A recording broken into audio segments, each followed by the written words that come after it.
You will hear a number of different recordings, and you will have to answer questions on what you hear. There will be time for you to read the instructions and questions, and you will have a chance to check your work. All the recordings will be played once only. The test is in 4 sections.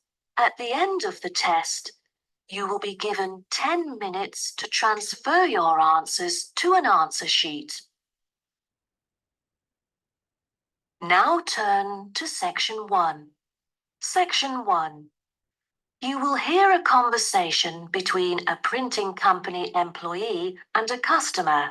First, you have some time to look at questions 1 to 5.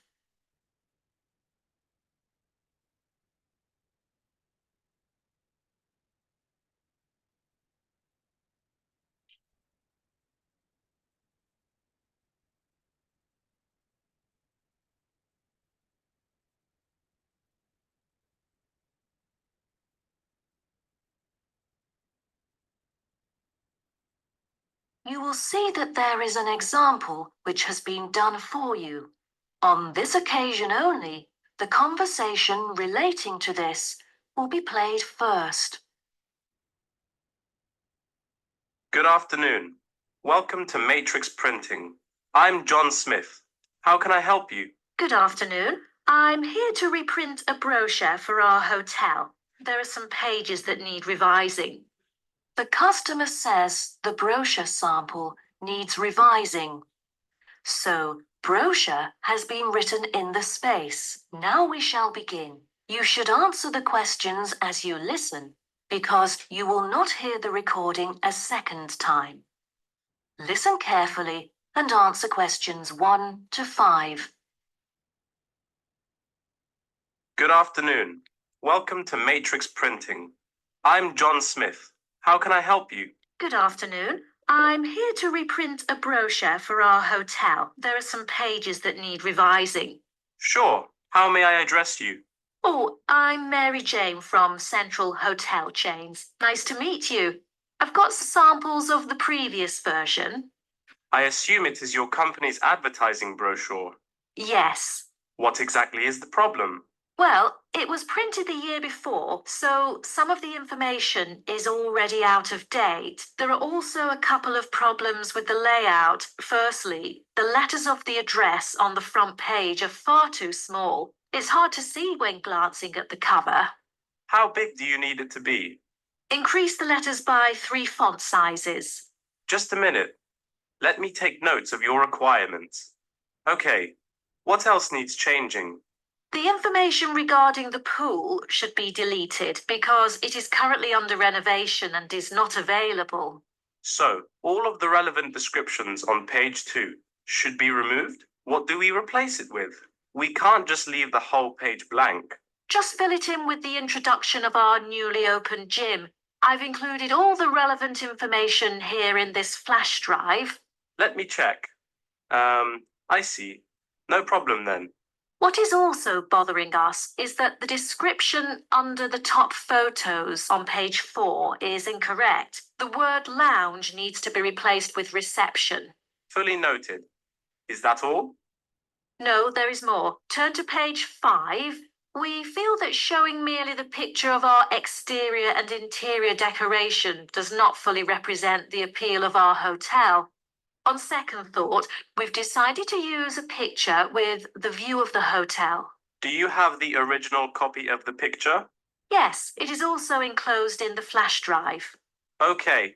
We'll re-edit the whole layout of the photos. Great. Before you hear the rest of the conversation, you have some time to look at questions 6 to 10.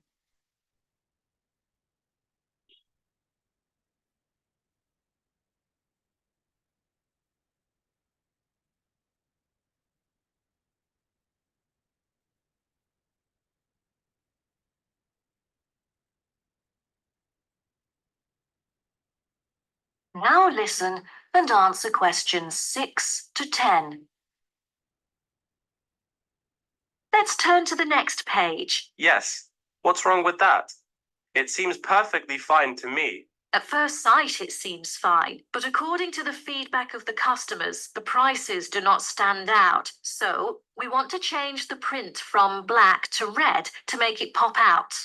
Okay, I've made notes of all of your requests. Is there anything else?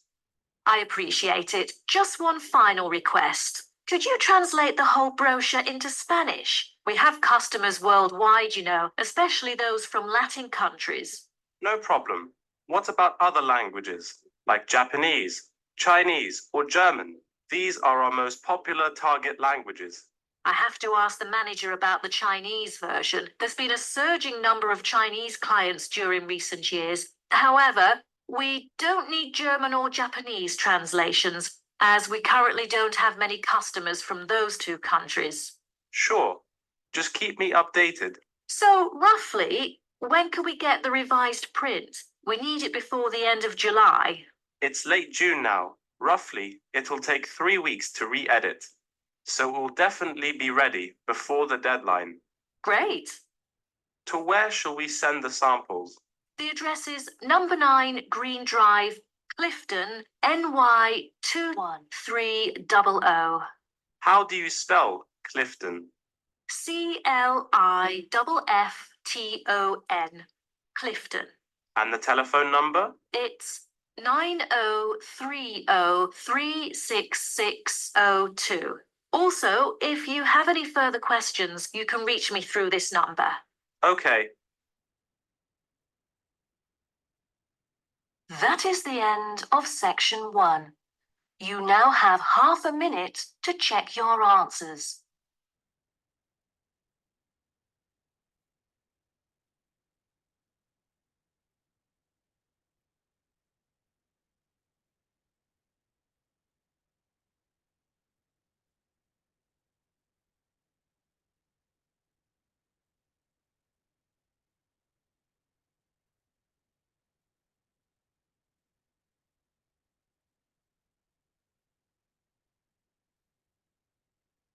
Now turn to section 2.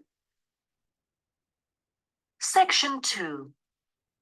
You will hear a guide talking to a group of visitors about a national park.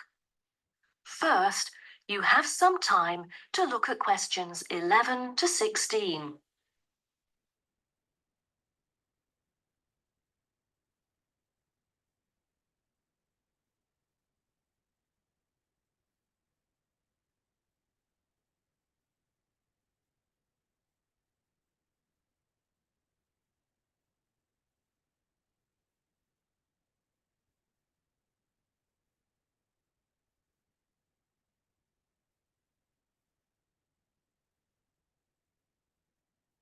Now listen carefully and answer questions 11 to 16.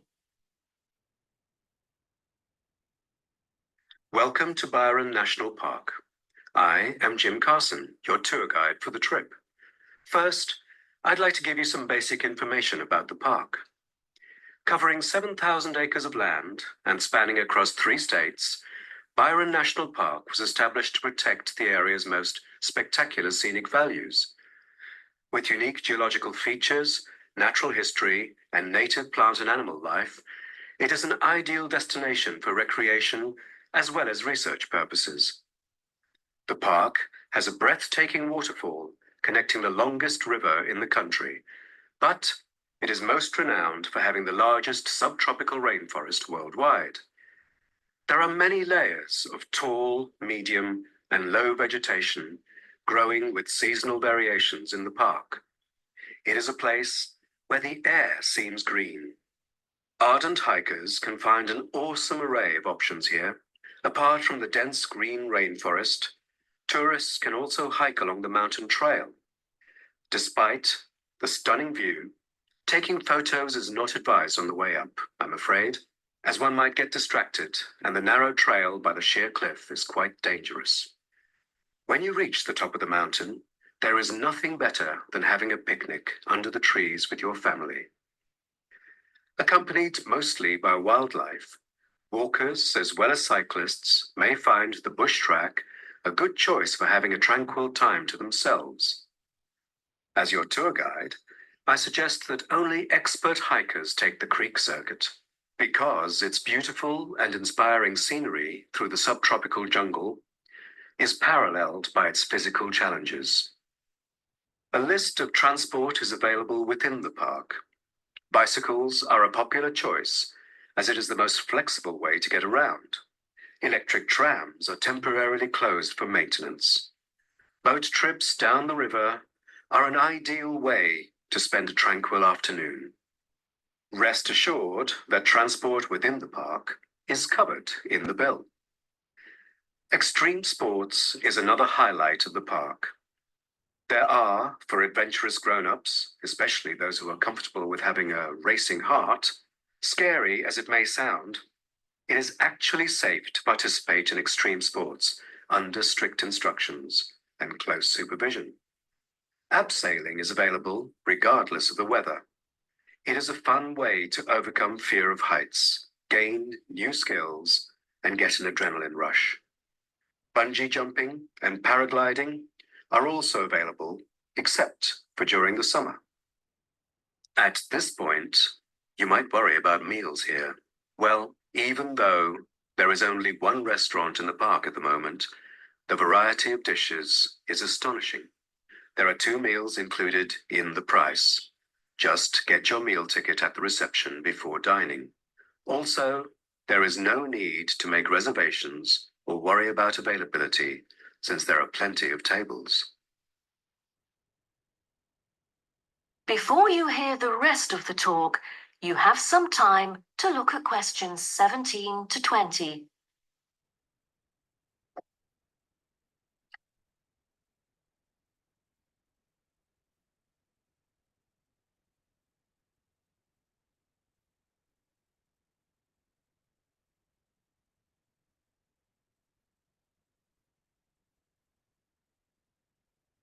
Now listen and answer questions 17 to 20. During your stay here, you might want to know what there is to do. Let's turn to the plan so I can familiarize you with the layout of the park. Most tourists would choose to stay in our guest house, located in the southeast corner. It features 63 tastefully appointed guest rooms, many of which offer spectacular views of the park. You'll find a home away from home at our guest house. But for those who want to experience the natural beauty up close, there is also a campsite. When you get out of the guest house, go straight ahead, turn right at the end of the road. To your left, there is a campsite amongst the trees where you could spend a night under the stars together with owls and chipmunks. If you look at the top left of the plan, you will notice a picnic area. You can either bring your own food, or we can deliver food to you. Barbecue is an option. The business center is situated directly opposite the picnic area. It provides flexible, fully serviced offices, conferencing suites, meeting rooms, and is equipped with the latest multimedia facilities. Wired, as well as wireless, high-speed internet is available within the entire premises. The center is designed to cater to both individual travelers and corporate groups. Visitors can also go to the museum, which holds a vast collection that exhibits local history and a natural habitat. You start from the guest house, just turn left at the first conjunction, then walk past the tea house. Turn right, you'll see the museum after making the third right. Have you found it? Pretty easy, right? To spend a delightful afternoon with a book and a fresh cup of coffee, you can go to the only cafe in the park. From the guest house, you go straight, then take the second right, and you'll see the cafe right in front of you. You might want to check out our all-season tennis court, which offers instruction for all ages and skill levels. It is located right opposite the cafe. That is the end of section 2. You now have half a minute to check your answers.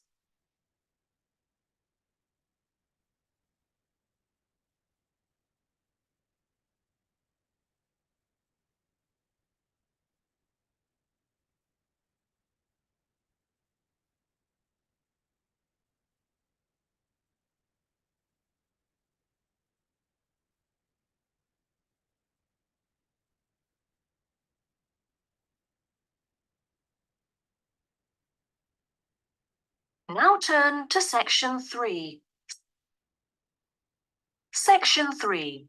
You will hear two students called Helen and Paul talking to their tutor about a nursing course. First, you have some time to look at questions 21 to 24.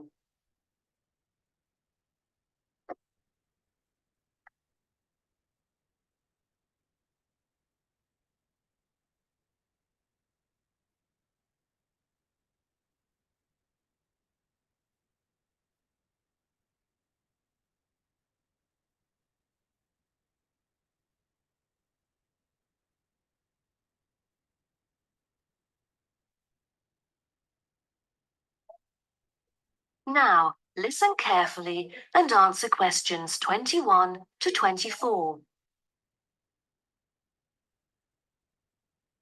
Helen and Paul, congratulations to you both for doing so well the past semester. You two have exhibited an impeccable performance during your first year in the nursing program. I'd like to get some feedback from the two of you to better improve the program and to provide guidance for our prospective students. I'd like to start with you, Helen. So, first of all, which aspect of the program impressed you? Well, to be honest, when I was enrolled into the course, I was expecting a group of classmates my age. But as I stepped into the classroom for the first time, I was surprised by the diversity. Most were in their 20s, but there were also those in the 30s or even 40s. As it turns out, the intergenerational communication has sparked intense debate and new thinking, and I think that's something special about the program that I appreciate very much. What about you, Paul? What do you think of the program? For me, the group project we carried out last semester is another key feature of the program. The whole class was divided into 8 different groups, working on 8 prospective cases. Team building sessions were conducted in a collaborative way most of the time. Comprised of 5 members, our group studied acute pancreatitis. During the process, we broke the task into different parts and assigned them to each member. We were then able to tackle the complex problem by pooling our knowledge and skills. More importantly, stronger links were established between the group members. Because of the project, we've all become good friends. That's true. According to graduates, group projects prepare them for the work world in which teamwork and collaboration are increasingly the norm. So tell me, Paul, what else do you like about the program? I want to be a registered nurse working in a public hospital after graduation.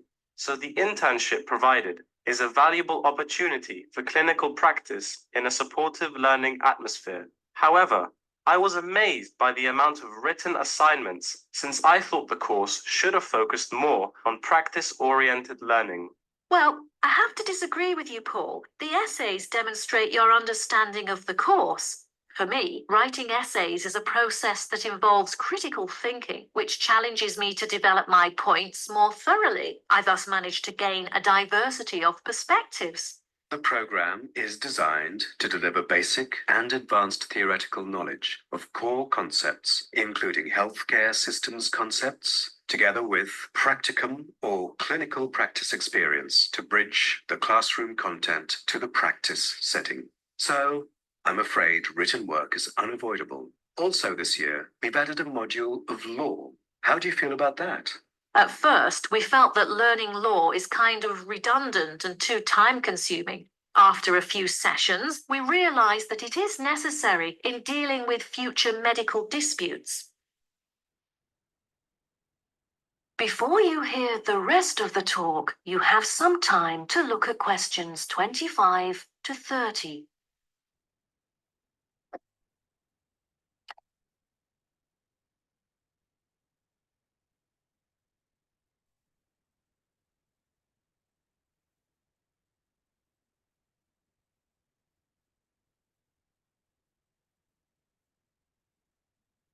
Now, listen and answer questions 25 to 30. Do you have any suggestions for prospective students?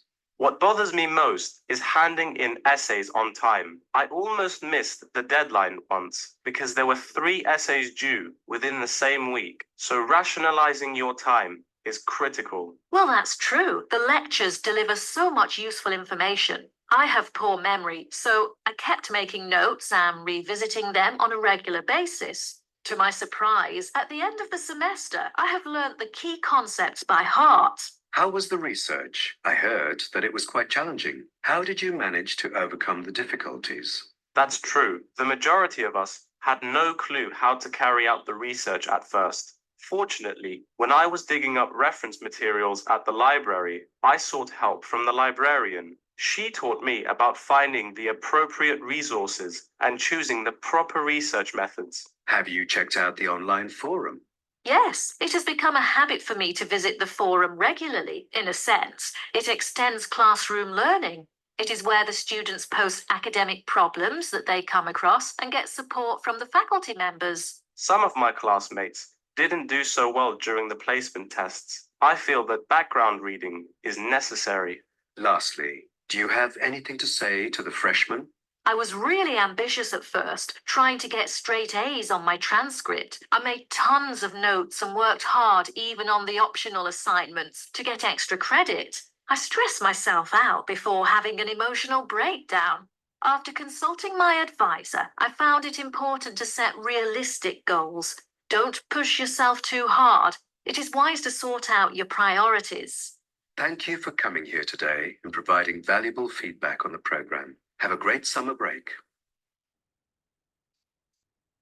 That is the end of section 3. You now have half a minute to check your answers.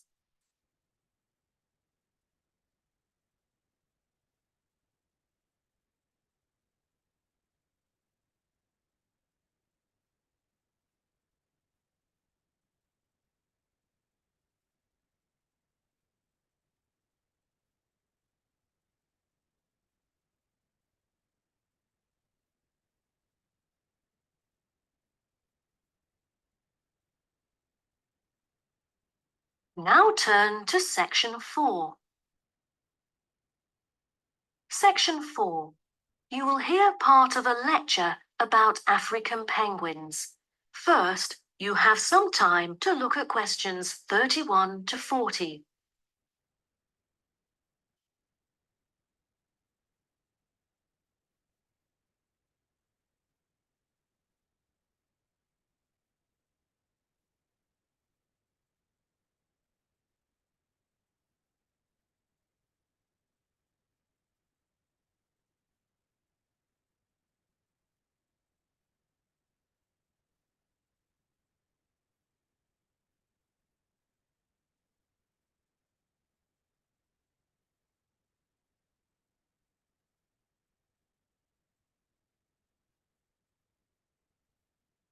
Now, listen carefully and answer questions 31 to 40. Good morning, everyone. Today's lecture is about a type of adorable animal, the penguin. When you think of penguins, you may picture them surrounded by snow and ice. But not all penguins live where it's cold. African penguins live in the southern tip of Africa. They are usually found within 40 kilometers of the shore and on a number of its surrounding islands. African penguins are also known as jackass penguins because they make donkey-like braying sounds to communicate. African penguins can keep their body temperature at a stable level, but their land habitat can get quite warm, so there are a number of ways for them to stay cool. They limit their daylight movements on breeding sites on land to early mornings and early evenings to avoid too much sun. The pink glands above their eyes can help them cope with the temperate climates. Like other penguins, African penguins spend most of the day feeding in the ocean, which also helps keep them cool. Being a type of small to medium-sized penguin species, African penguins average about 60 centimeters tall and weigh up to 3.6 kilograms. They have a black stripe and a pattern of unique black spots on their chest. Males are larger than females and have larger beaks. Even though they are categorized as birds, African penguins aren't able to fly because of their heavy bones. Their wings are more like flippers that make them particularly suited for life in the water. When they're on land, their flippers and their tails help them keep their balance and walk upright. African penguins begin to breed at the average age of 4. When a male and female pair up, they tend to breed together for the rest of their lives. Most other penguins nest and lay their eggs out in the open, but African penguins have a different approach. They dig holes under bushes out of their own excrement, called guano, so they are sheltered from the sun and predators. The African penguins survive on a diet that is comprised mainly of marine organisms. They feed primarily on fish like sardines, along with the occasional squid and shellfish. But when normal food is in short supply, they eat tree roots as well. The streamlined body of the African penguin allows it to move through the water like a rocket, capable of reaching a speed of around 20 kilometers per hour when hunting for food.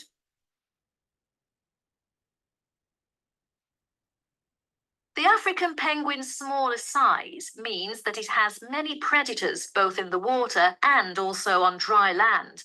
Their natural predators at sea include seals and sharks. The biggest threat to them on land is not just towards the adult penguins. The penguin chicks are sometimes taken by seagulls into the air and dropped from above.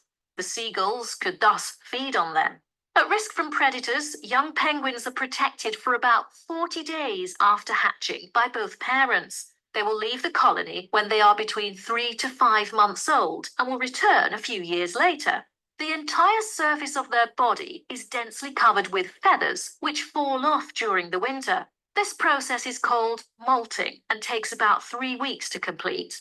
During that time, they are unable to forage. Therefore, prior to this, African penguins spend about 5 weeks laying down fat deposits. They generally live between 10 to 15 years. However, many do not reach their full lifespan.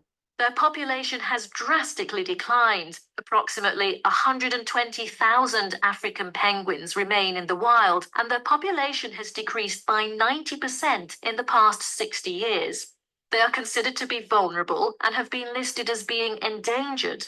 2 major factors have contributed to their decline. They are struggling for nesting space due to human disruption and competing for food due to overfishing and pollution. With the limited number of breeding pairs, survivorship becomes difficult for African penguins. This makes them especially vulnerable as environmental conditions change or an outbreak of a disease occurs. For instance, avian malaria has caused 27% of the captive breeding penguins' deaths annually. The more genetic diversity there is within a species, the higher the likelihood that at least some of the individuals will adapt and survive. That is the end of section 4. You now have half a minute to check your answers.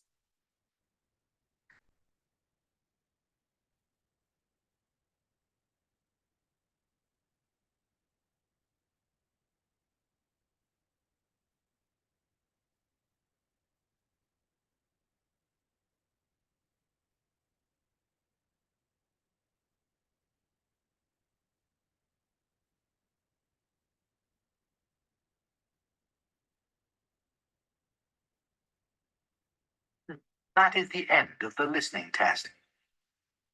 In the ielts test, you would now have 10 minutes to transfer your answers to the answer sheet. Thank you for watching. At this moment, I think that you have enjoyed a lot this listening test.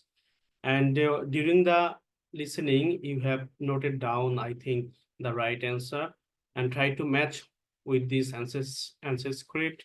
Is okay? I think that everybody has got a good answer, and try to find out your answer, that how many score you have got from this lesson out of 40. So thank you all for joining. Thank you very much.